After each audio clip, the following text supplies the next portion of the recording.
தை மாதத்துல பூச நட்சத்திரமும் பௌர்ணமியும் சேர்ந்து வரக்கூடிய இந்த நன்னாளை தைப்பூசமா கொண்டாடிட்டு வரோம். முருகப்பெருமானுக்கு மிகவும் உகந்த நாளாக கருதப்படுற இந்த நன்னாள்ல முருக பக்தர்கள் பலரும் திரண்டு வந்து விரதம் இருந்து காவடி எடுத்து அழகு குத்தியும் முருகனை வழிபாடு செய்யறது வழக்கமா இருந்துட்டு வருது. பர்டிகுலரா இந்த நாள் முருகனுக்கே உகந்த நாளா மாறினதுக்கு பின்னாடி ஒரு அற்புதமான வரலாறு இருக்கு. தைப்பூசத்தோட வரலாறு அதை பத்தி டீட்டெயில்டா இந்த பதிவுல பார்க்கலாம். சிவபெருமான் அசுரர்களுக்கு அளித்த வரத்தின் காரணமா சூரபத்மன், தாரகாசுரன், சிங்கமுகன் இவங்க 3 பேருமே நினைச்சு கூட பார்க்க முடியாத பல அற்புதமான சக்திகளை சிவபெருமானிடமிருந்து இந்த அசுரர்கள் 3 பேரும் வரமா பெற்றிருக்காங்க. எப்பயும் போல வரம் வாங்கின தலகணத்துல எல்லாரையும் கொடுமை பண்ண ஸ்டார்ட் பண்ணிருக்காங்க. ஒரு கட்டத்துல அசுரர்கள் எல்லாருமே தேவர்களை சிறப்பெடுக்க ஆரம்பிச்சிடுறாங்க. இதனால தேவர்கள் எல்லாருமே அஞ்சு மறைஞ்சு வாழ்ற ஒரு நிலை உண்டாகுது. தேவர்களோட இந்த இக்கட்டான சூழ்நிலையை மகாதேவரிடம் தெரிவிக்கிறாங்க. எங்களை எப்படியாவது அசுரர்களிடமிருந்து காக்கும்படி வேண்டி கேட்டுக்கிறாங்க தேவர்கள். அந்த சமயத்துல அசுரர்களை அழிப்பதற்காகவே தன்னோட நெற்றிக்கண்ணை திறந்து அதிலிருந்து 6 தீ பிழம்புகளை உருவாக்குறாரு. சிவபெருமானுடைய நெற்றிக்கண்ல இருந்து வந்த 6 தீ பிழம்புகளும் 6 குழந்தைகளா மாறுது. அந்த 6 குழந்தைகளுமே கார்த்திகை பெண்கள் கிட்ட வளர்ந்து வராங்க. கார்த்திகை பெண்கள் அந்த 6 குழந்தைகளுக்கும் போர்க்கலை முதலான எல்லாவித பயிற்சியுமே அளிக்கிறாங்க.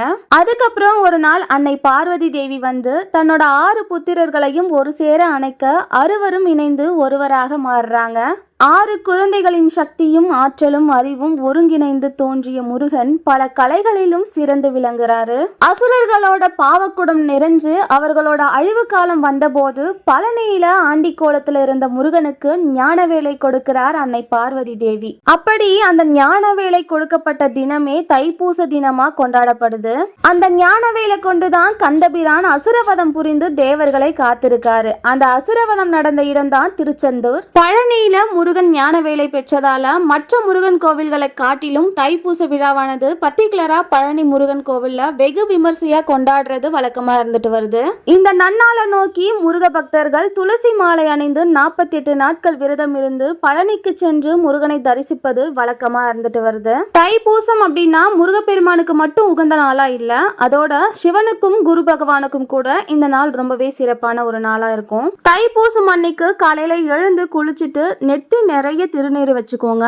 அன்னைக்கு நாள் முழுக்க கந்தனை நினைச்சு கந்த சஷ்டி கவசம், கந்தன் அலங்காரம், கந்தர் அனுபூதி, திருமுருகாற்றுப்படை, திருப்புகழ், கந்த கலிவெண்பா இந்த மாதிரி எல்லாமே நம்ம மாலை வரைக்குமே படிக்கலாம். வேலைக்கு போறீங்க அப்படின்னா கந்தனை காலையிலே பூஜித்து மனதார வணங்கிட்டு அன்னைக்கு நாள் முழுக்க கந்தபிரான நினைச்சு ஓம் சரவண பவ அப்படிங்கிற மந்திரத்தை உச்சரிச்சுட்டே நம்ம வேலைகளை செய்யலாம். 48 நாட்கள் விரதம் இருந்து வழிபாடு செய்யறவங்க காலை மதியம் அப்படின்னு சொல்லி 2 வேளையும் பால் பழம் மட்டுமே நம்ம ஆகாரமா எடுத்துக்கணும். இந்த மாதிரி விரதம் இருந்து வழிபாடு செய்யறவங்க ஈவினிங் டைம்ல முருகனோட கோவிலுக்கு போயிட்டு வர்றது ரொம்பவே சிறப்பு. 48 நாட்கள் விரதம் அப்படிங்கிறது மார்கழி மாதத்துல தொடங்கி தைப்பூசம் வரை விரதம் இருப்பது வழக்கமா இருக்கு. முன்னாடி சொன்ன மாதிரி அன்னை பார்வதி தேவி முருகப்பெருமானுக்கு ஞானவேல் வழங்கியது இந்த நன்னாள்ல தான். இந்த நன்னாள்ல தான் அந்த ஞானவேல் கொண்டே ஞான பண்டிதன் அசுரவதம் புரிந்தார் அப்படிங்கிறது வரலாறு. தைப்பூசம் அன்னைக்கு முருகனுக்குரிய அந்த வேல் வழிபாடு அப்படிங்கிறது ரொம்ப ரொம்ப முக்கியம். தைப்பூசம் அன்னைக்கு வேல் வழிபாடு செய்யறோம் அப்படின்னா தீய சக்திகளுக்கு நம்ம பயப்படவே வேண்டாம். தீய சக்திகள் நம்மள அண்டவே அண்டாது. தை மாதத்துல வரக்கூடிய பூச நட்சத்திரமும் பௌர்ணமியும் ஒரு சேர வரக்கூடிய ஒரு அற்புதமான தினமே தைப்பூசமா கொண்டாடப்படுது இல்லையா? தைப்பூச தினத்துலதான் இந்த அகில உலகமே தோன்றியதா ஒரு ஐதீகம் இருக்கு. தைப்பூசம் அன்னைக்கு முருகப்பெருமான நினைச்சு விரதம் இருந்தாலே போதும், எல்லாவித சகல சௌபாக்கியமும் நம்மள தேடி வரும். குடும்பத்துல செல்வத்துக்கு குறைவே இருக்காது, செல்வம் பெருகிட்டே இருக்கும். ரிலேஷன்ஷிப்ல ஒற்றுமை பாசம் அப்படிங்கறது அதிகரிச்சுட்டே இருக்கும். தைப்பூசம் அப்படின்னா சிவபெருமானும் பார்வதி தேவியும் ஒன்றிணைந்து ஆற்றலை வெளிப்படுத்தும் அம்சத்தை குறிக்கும். அதாவது சிவபெருமான் சூரியனோட அம்சமாகவும் அம்பிகை தேவியார் சந்திரனோட அம்சமாகவும் இருக்காங்க. இவங்க 2 பேருமே ஒரே நேர்கோட்டுல சந்திக்கும் போது ஆற்றல் அப்படிங்கிறது உச்சத்தை பெறக்கூடியது. இதுதான் தைப்பூச தினமா கொண்டாடப்படுது. தைப்பூச தினத்தன்னைக்கு தான் அசுரர்களை அழிக்க முருகப்பெருமானுக்கு அம்பிகை தேவியார் வேல் வழங்கியிருக்காங்க. இதனாலதான் முருகப்பெருமானுடைய அருள் பெற விரும்புபவர்கள் எல்லாருமே தைப்பூச தினத்தன்னைக்கு விரதம் இருந்து முருகப்பெருமான வழிபாடு செய்யறாங்க. தைப்பூச தினத்தன்னைக்கு முருகப்பெருமானை நினைச்சு விரதம் இருக்கிறோம் அப்படின்னா நோய்கள் ஏதாவது இருந்தா கூட விலகி போயிடும் அப்படின்னு சொல்லுவாங்க. இதனாலதான் தைப்பூச தினத்தன்னைக்கு முருகப்பெருமானை வழிபாடு செய்யறது அப்படிங்கிறது ரொம்பவே முக்கியமான இடத்தை பிடிச்சிருக்கு. முருகன் தமிழ் கடவுள். முருகனே தமிழ் மொழியை முதல்ல அகத்தியருக்கு அறிவுறுத்தியதா வரலாறு இருக்கு. அது மட்டும் இல்லாம அப்பன் சிவபெருமானுக்கே பிரணவ பொருளை தமிழ்ல தான் முருகப்பெருமான் உபதேசம் செஞ்சிருக்காரு. ஞானமே உடலாகவும் இச்சா சக்தி, கிரியா சக்தி, ஞான சக்தி அப்படின்னு சொல்லி இந்த 3 சக்திகளுமே 3 கண்களாகவும் இந்த அகண்ட உலகமே கோயிலாகவும் கொண்டு நிற்கும் ஒப்பற்ற தனிச்சுடராக திகழ்பவன் முருகப்பெருமான். முருகப்பெருமான வணங்கினா எல்லா கடவுள்களையும் வணங்கி அடையக்கூடிய பயன்கள் எல்லாமே நம்மள ஒட்டுக்க வந்து சேரும். தைப்பூச தினத்தன்னைக்கு பழனிக்கு போற பாக்கியம் கிடைச்சிச்சு அப்படின்னா அதை தவற விடாதீங்க.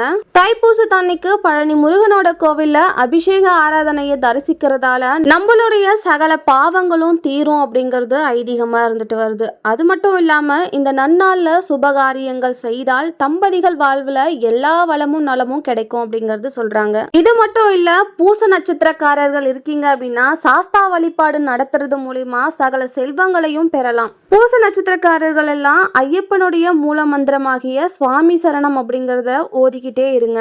இந்த தைப்பூச தினத்தன்னைக்கு முருகப்பெருமான மட்டும் இல்ல சிவபெருமான், குரு பகவானெல்லாம் வணங்கிட்டு வரும் அப்படின்னா இவங்க எல்லாருடைய அருள் கிடைக்கிறது மட்டும் இல்லாம தொட்ட காரியங்கள் எல்லாமே பொன்னாக மாறக்கூடிய அற்புதமான நிகழ்வுகள் எல்லாமே நடக்கும். 48 நாள் விரதம் இருக்கிறவங்க வரப்போற டிசம்பர் 26ஆம் தேதி தொடங்கிட்டோம் அப்படின்னா தைப்பூசம் அன்னைக்கு நம்மளோட 48வது நாள் விரதத்தை முடிச்சுக்கலாம். விரத நாட்கள்ல என்னெல்லாம் பண்ணலாம், எப்படி எல்லாம் இருக்கலாம் அப்படிங்கறத தனியா ஒரு விளாகா கொடுக்குறேன். அதுல ரொம்பவே முக்கியமானது தைப்பூசம் அன்னைக்கு வேல் வழிபாடு அப்படிங்கிறது ரொம்ப இம்பார்ட்டன்ட். ஸோ அதை மட்டும் தவற விடாதீங்க. 48 நாட்களுமே எங்களால விரதம் இருந்து வழிபாடு செய்ய முடியல அப்படின்னா அட்லீஸ்ட் தைப்பூசம் அன்னைக்கு மட்டுமாவது விரதத்தை மேற்கொண்டு வழிபாடு செய்யுங்க. இதை பத்தி இன்னும் டீட்டெயில்டா அடுத்த வீடியோல நான் அப்லோட் பண்றேன். கண்டிப்பா மிஸ் பண்ணாம பாருங்க. இந்த மாதிரி வீடியோஸ் பார்க்க உங்களுக்கு பிடிக்கும் அப்படின்னா நம்ம சேனலுக்குள்ள கிளிக் பண்ணி பாருங்க. நிறைய வீடியோஸ் கொடுத்துருப்பேன். கண்டிப்பா மிஸ் பண்ணாம பாருங்க. இந்த மாதிரி வீடியோஸ்லாம் இதுக்கப்புறம் நம்ம சேனல்ல கண்டினியூஸா போஸ்ட் ஆயிட்டே இருக்கும். அதெல்லாம் பார்க்கணும் அப்படின்னா கவின் தனு விளாக்ஸை சப்போர்ட் பண்ணி சப்ஸ்கிரைப் பண்ணி வச்சுக்கோங்க. இந்த வீடியோ உங்களுக்கு பிடிச்சிருக்குன்னு நம்புறேன். லைக் பண்ணிட்டு ஷேர் பண்ணிக்கோங்க. நெக்ஸ்ட் ஒரு இன்ட்ரெஸ்டிங்கான விளாக்ல பார்க்கலாம். Bye from Thulasi.